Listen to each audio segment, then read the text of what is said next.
Vous publiez dans quelques jours, le 7 septembre, votre dernier roman, Lettre à un jeune romancier sénégalais, dont on va parler évidemment dans quelques minutes. Soyez le bienvenu au lendemain de la crise. Merci de me recevoir. Ça fait toujours plaisir de savoir qu'on peut parler un peu de ces problèmes pour essayer d'aider peut-être à plus d'intelligibilité en la matière. Justement, un mot sur cette situation au Gabon, puisque vous l'aviez un peu pressenti. Et déjà, en 2016, vous aviez signé un tweet un peu prophétique qu'on va voir, puisque vous écriviez « Ce qui se passe au Gabon n'est pas une petite querelle de lézards, mais un début de révolution globale dans le bassin du Congo. » Et vous aviez écrit aussi « Le vent de cette révolution arrive par le Gabon. Plus rien ne sera comme avant dans cette région. » Vous parlez d'une révolution là. Hein. Ah oui, 2016, quand vous écrivez ça. Vous savez, ma mère était déjà une voyante, donc elle m'avait donné peut-être quelques éléments. Et à l'époque, j'ai développé le concept que j'appelais la révolution du bassin du Congo. Vous savez, le bassin du Congo, c'est cette zone forestière très grande, regroupant au moins 6 pays. Voilà, donc, vous avez probablement le Cameroun, la République démocratique du Congo, la République du Congo. Vous avez également la République centrafricaine, sauf la Guinée équatoriale, puisque dans ces 6 pays, les 5 autres pays ont pour colonisateur la France. Donc, il y a à l'intérieur de ce qui se passe aujourd'hui dans ce bassin du Congo, l'une des plus grandes réserves forestières au monde après l'Amazonie. Il y a ce qui se passe dans ce bassin du Congo, quelque chose d'une révolution qui avait tardé et qui devait éclater juste après les printemps arabes. Alors justement, est-ce que ça pourrait être un peu comme les printemps africains, ce qu'on vit aujourd'hui, puisque Emmanuel Macron a parlé d'une épidémie de putsch, mais vous voyez le réveil d'un peuple. Ce n'est pas une épidémie de putsch, puisqu'en 1964, déjà, la France était allée à la rescousse de l'ancien président... Léon Mba. Et on avait envoyé les gens là-bas pour venir remettre le président, parce qu'à l'époque, on ne rigolait pas. Le général de Gaulle avait conforter la France-Afrique en s'entourant des gens comme les Foccart, etc., etc.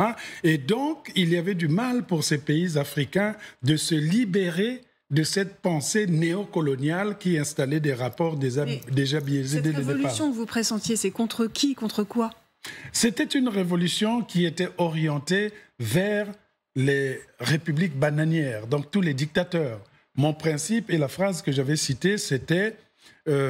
la durée de la dictature dépend de l'ampleur de notre silence. Plus vous êtes silencieux, plus la dictature dure. Sauf que ce que le dictateur ignore, s'il possède la montre, il ne possède pas le temps. Le peuple a toujours le temps et ça prend une patience. Ce n'est pas parce qu'il y a une révolution dans tel pays qu'il faut se lancer aussi dans une révolution.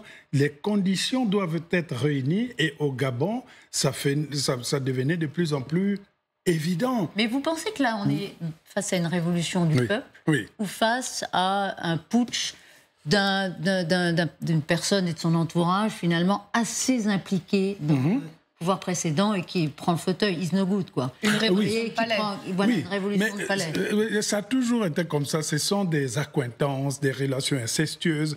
J'espère que vos téléspectatrices et téléspectateurs savent aussi que l'ancien président du Gabon, donc Omar Bongo, le père, avait épousé la fille de Sassou Nguesso de Brazzaville, desquels ils ont eu un fils, et des enfants qui sont gabonais. Donc, c'est une crise qui paraît gabonaise, mais en fait, elle est aussi une crise de famille de 2 présidents. Donc, la question qui va se poser, est-ce qu'on a chassé Ali Bongo ou bien on a donné un signal aux autres nations autour? Mais on a vu aussi des images de liesse dans le pays, de gens qui étaient contents de voir partir ce clan, de 55 ans de règne du clan Bongo. Vous avez à peu près cet âge-là, vous n'avez connu que les Bongo. Écoutez, quand le président Sassou Nguesso était arrivé au pouvoir en 1979, j'avais 13 ans.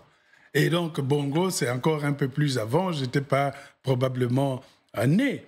Mais ce qui est important, c'est que j'ai constaté aussi que si aujourd'hui les gens se sont levés, c'est parce que la pression était grande. Les populations du bassin du Congo avaient le sentiment d'être dans une forteresse, enfermées. Ils étaient en prison.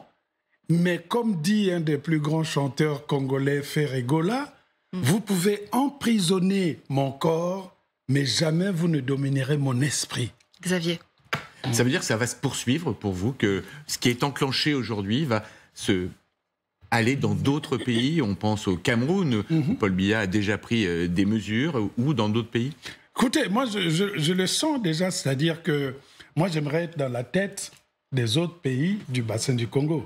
C'est-à-dire qu'il y a une illustration de la reprise de pouvoir.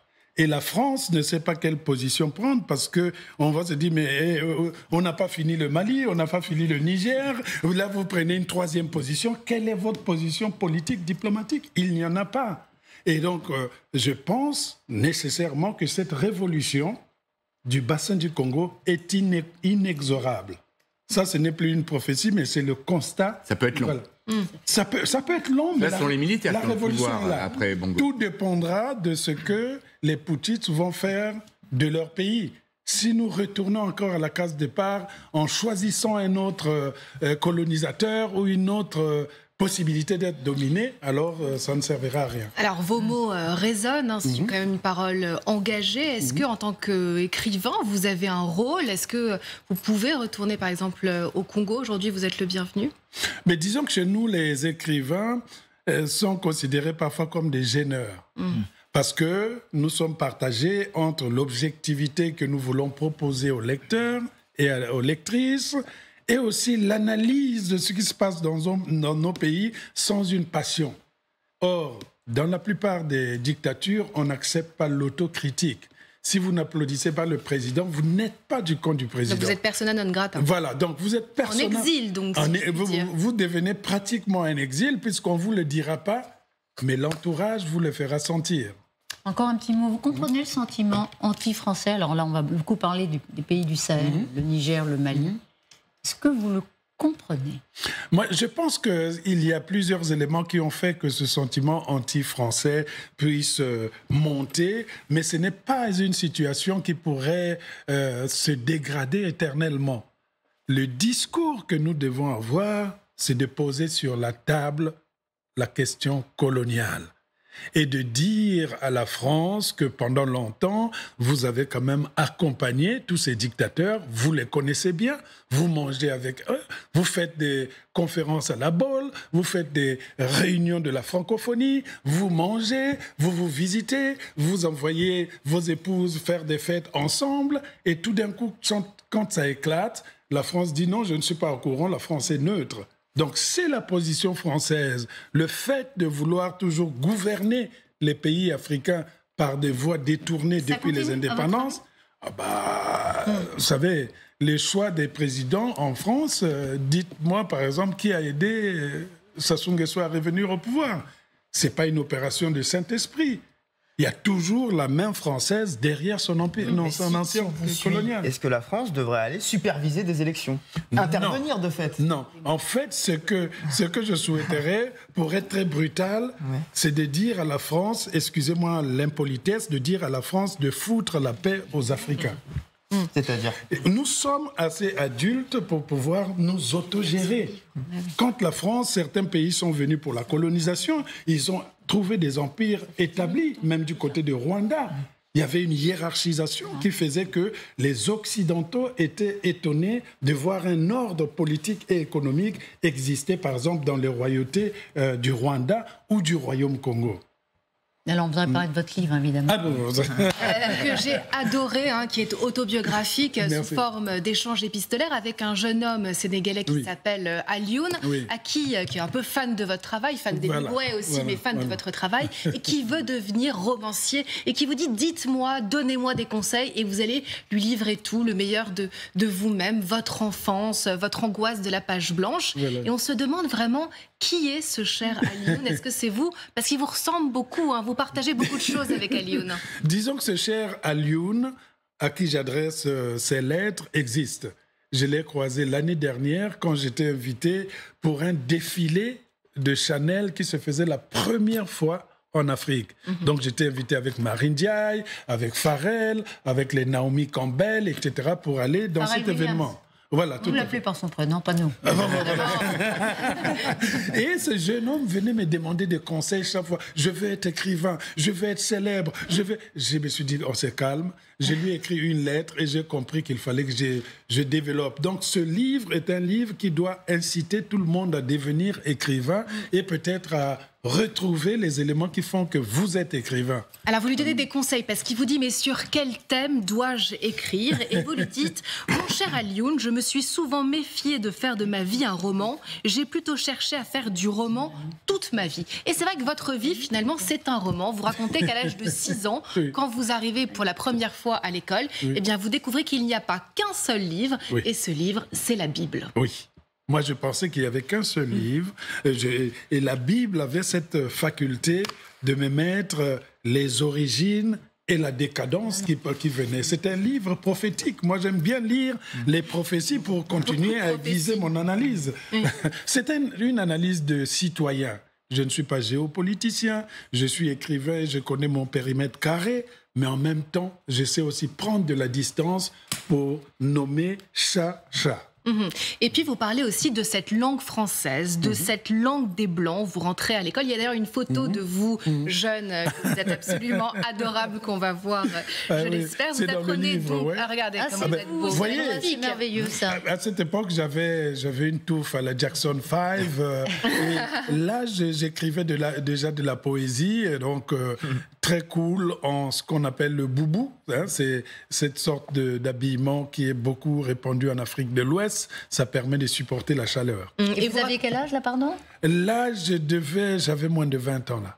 Et vous racontez donc que on vous apprenait la langue des Blancs, donc le français, et que vous dites que c'est un escalier qu'elle peut ouvrir les portes de l'avenir et qu'elle est obligatoire à l'école, parce que si jamais vous parlez votre dialecte, eh bien vous allez recevoir une punition et porter le symbole. C'est quoi cette punition? Le symbole était cette sorte de châtiment qu'on infligeait à l'individu qui s'était mis à parler dans les langues congolaises dans la cour de récréation.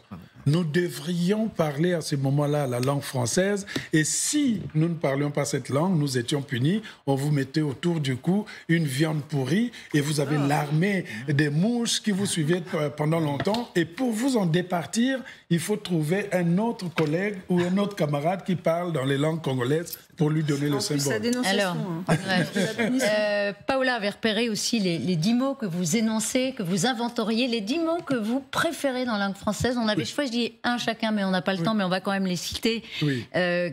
Ceux qu'on avait retenus, nous, c'est Gabji, je crois que c'est Xavier. Julien, vous, c'était cravaté. Et vous, Claire, vous avez choisi. Ça ne veut pas dire ça, au contraire.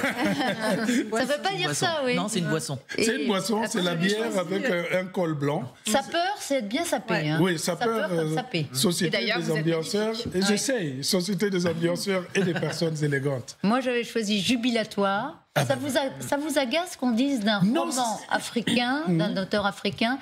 Vous dites jubilatoire, les critiques disent souvent d'un roman africain, il est jubilatoire. Ça vous agace? Mais c'est un raccourci. Je ne suis pas sûr que beaucoup qui utilisent ce mot mesurent parfois ce qui peut se cacher derrière.